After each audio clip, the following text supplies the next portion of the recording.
সুপ্রিয় শিক্ষার্থীবৃন্দ, আসসালামু আলাইকুম।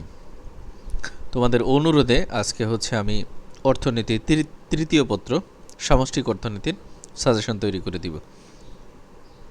এটি অনার্সের জন্য নয়, ডিগ্রি দ্বিতীয় বর্ষ 2023 সালের পরীক্ষা, যেটা অনুষ্ঠিত হচ্ছে 2025 সালে, এই শিক্ষার্থীদের জন্য। তোমাদের অলরেডি অর্থনীতি চতুর্থ পত্র সাজেশন আমি তৈরি করে দিয়েছি। আজকে অর্থনীতি তৃতীয় পত্রের সাজেশন করে দিব। তৃতীয় পত্রের সাজেশনে তোমরা জানো যে এখানে 10টি অধ্যায় রয়েছে। 10টি অধ্যায়ের মধ্যে আমি খ বিভাগ এবং গ বিভাগের সাজেশন তৈরি করে দিচ্ছি। প্রথম অধ্যায় খ বিভাগের প্রথম প্রশ্ন, ব্যষ্টিক অর্থনীতি ও সামষ্টিক অর্থনীতির মধ্যে পার্থক্য লিখো।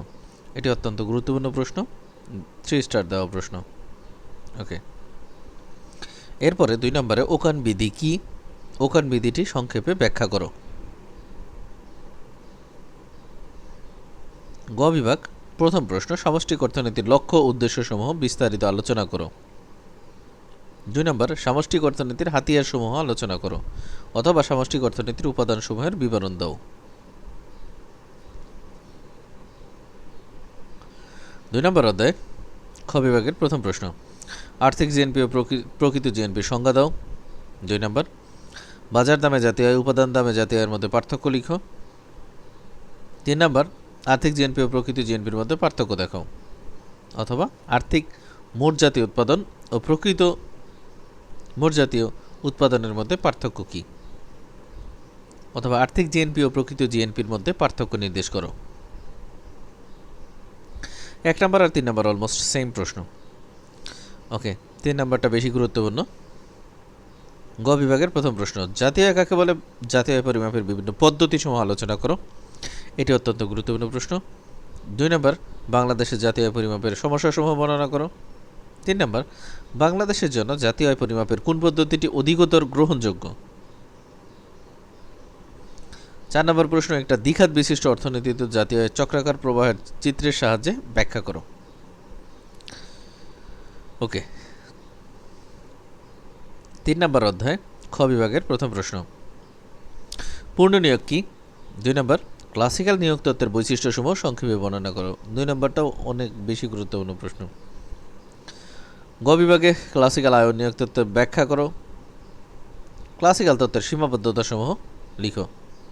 2 নম্বর প্রশ্ন, ক্লাসিক্যাল ও কেইন্সের আয় নিয়োগ তত্ত্বের মধ্যে পার্থক্য ব্যাখ্যা করো। 3 নম্বর, অপূর্ণ নিয়োগের ভারসাম্য বলতে কী বোঝায়? কেন অর্থনীতিতে অপূর্ণ নিয়োগের ভারসাম্য দেখা দেয়? 4 নম্বরে সের বিধিটি আলোচনা করো। আমরা 4 নম্বর অধ্যায়ে চলে যাব। খ বিভাগের প্রথম প্রশ্ন, মোট বিনিয়োগ ও নিট বিনিয়োগের মধ্যে পার্থক্য বর্ণনা করো। 2 নম্বরে, মূলধন বিনিয়োগের মধ্যে সম্পর্ক কি? 2টা স্টার মার্ক দেওয়া প্রশ্ন। 3 নম্বর, স্বয়ংভূত বিনিয়োগ ও পুনরুত্থিত বিনিয়োগের ধারণা দুটি ব্যাখ্যা করো।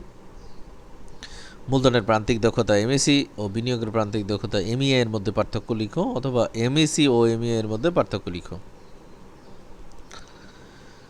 গ বিভাগের প্রথম প্রশ্ন, বিনিয়োগের নির্ধারকসমূহ আলোচনা করো।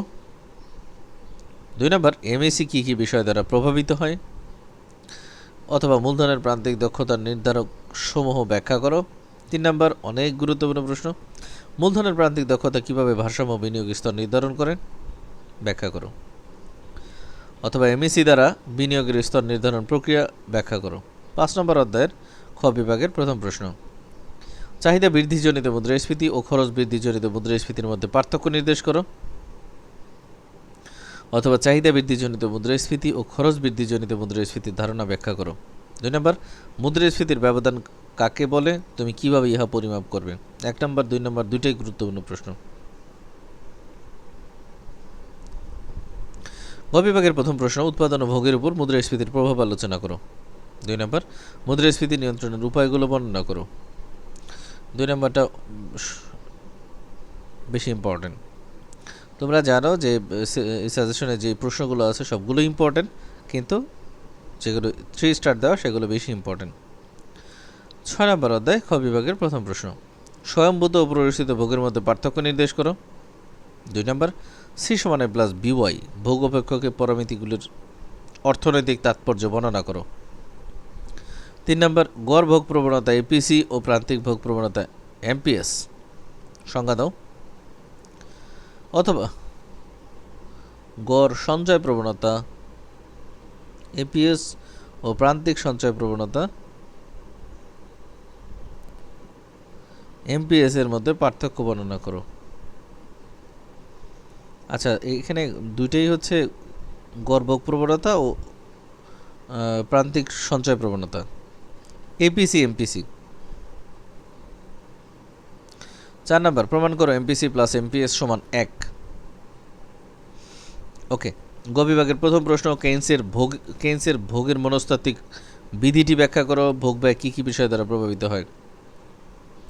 অন দ্য স্ক্রিন এখন যেই প্রশ্নগুলো দেখতে পাচ্ছ এই 3টা প্রশ্ন খ বিভাগের দেখো 4 নম্বর প্রশ্ন, আর গ বিভাগের 2টা প্রশ্ন অনেক বেশি গুরুত্বপূর্ণ প্রশ্ন। এই 3টার মধ্যে 3টায় আসার সম্ভাবনা আছে। ওকে, আমরা 7 নম্বর অধ্যায়ে চলে যাব। 7 নম্বর অধ্যায়ে খ বিভাগের প্রথম প্রশ্ন তারল্যফাত কী। 2 নম্বর M1 M2 M3 ধারণাগুলো ব্যাখ্যা করো। গ বিভাগের প্রথম প্রশ্ন ফ্রিডম্যানের প্রদত্ত আধুনিক মুদ্রার পরিমাণ তত্ত্বটি ব্যাখ্যা করো। 2 নম্বর ফিশারের বিনিময় সমীকরণটি সমালোচনা সহ ব্যাখ্যা করো। আমরা 8 নম্বর অধ্যায়ে চলে যাব। 8 নম্বর অধ্যায়ের খ বিভাগের প্রথম প্রশ্ন গুণক ও ত্বরণ বলতে কী বোঝায়। গুণক ও ত্বরণের মধ্যে পার্থক্য উল্লেখ করো। 2 নম্বর গুণক ও এমপিসি এর মধ্যে সম্পর্ক ব্যাখ্যা করো। 3 নম্বর ভারসাম্য বাজেট গুণক কী, অথবা দেখাও যে ভারসাম্য বাজেট গুণকের মান সবসময় 1-এর সমান। ওকে, এরপর হচ্ছে আমরা এখানে দেখো যে 1 নম্বর এবং 2 নম্বর অনেক বেশি গুরুত্বপূর্ণ। আমরা গ বিভাগে চলে যাব। গ বিভাগের প্রথম প্রশ্ন গুণকের সাহায্যে আয় সম্প্রসারণ প্রক্রিয়াটি ব্যাখ্যা করো। 9 নম্বরে খ বিভাগে কোনো প্রশ্ন নাই। গ বিভাগের প্রথম প্রশ্ন বাণিজ্যিক ব্যাংকের ঋণ সৃষ্টি বলতে কী বুঝো। বাণিজ্যিক ব্যাংকের বহু গুণিতক ঋণ সৃষ্টির প্রক্রিয়াটি ব্যাখ্যা করো। 2 নম্বর কেন্দ্রীয় ব্যাংক কাকে বলে। বাংলাদেশ ব্যাংকের কার্যাবলী আলোচনা করো। 3 নম্বর কেন্দ্রীয় ব্যাংকের ঋণ নিয়ন্ত্রণের বিভিন্ন পদ্ধতির সমূহ আলোচনা করো। 4 নম্বর অর্থনৈতিক উন্নয়নে কেন্দ্রীয় ব্যাংকের ভূমিকা কী। সবগুলো প্রশ্ন পড়বে, 3-4 দেখো বেশি ইম্পর্টেন্ট। আমরা সর্বশেষ অধ্যায় 10 নম্বর অধ্যায়ে চলে যাব। খ বিভাগের প্রথম প্রশ্ন আর্থিক নীতি ও রাজস্ব নীতির মধ্যে পার্থক্য কী। 2 নম্বর ক্রাউডিং আউট প্রভাব বলতে কী বুঝো। 2 নম্বর পরীক্ষায় আসবে। ওকে, গ বিভাগ 1 নম্বরে অর্থনৈতিক উন্নয়নে রাজস্ব নীতির ভূমিকা ব্যাখ্যা করো। 2 নম্বর রাজস্ব নীতির উদ্দেশ্যসমূহ লিখো। 3 নম্বর রাজস্ব নীতির উদ্দেশ্য 3 নম্বর হচ্ছে আর্থিক নীতির উদ্দেশ্যসমূহ লিখো। তো এটা হলো এর মাধ্যমে হচ্ছে আমাদের সাজেশনের শেষ হলো। তো যদি ভালো লাগে তাহলে চ্যানেলটি অবশ্যই সাবস্ক্রাইব করে সাথে থাকবে এবং পরীক্ষা কেমন হয় জানাবে। তোমাদের সবার জন্য শুভকামনা রইল। আল্লাহ হাফেজ।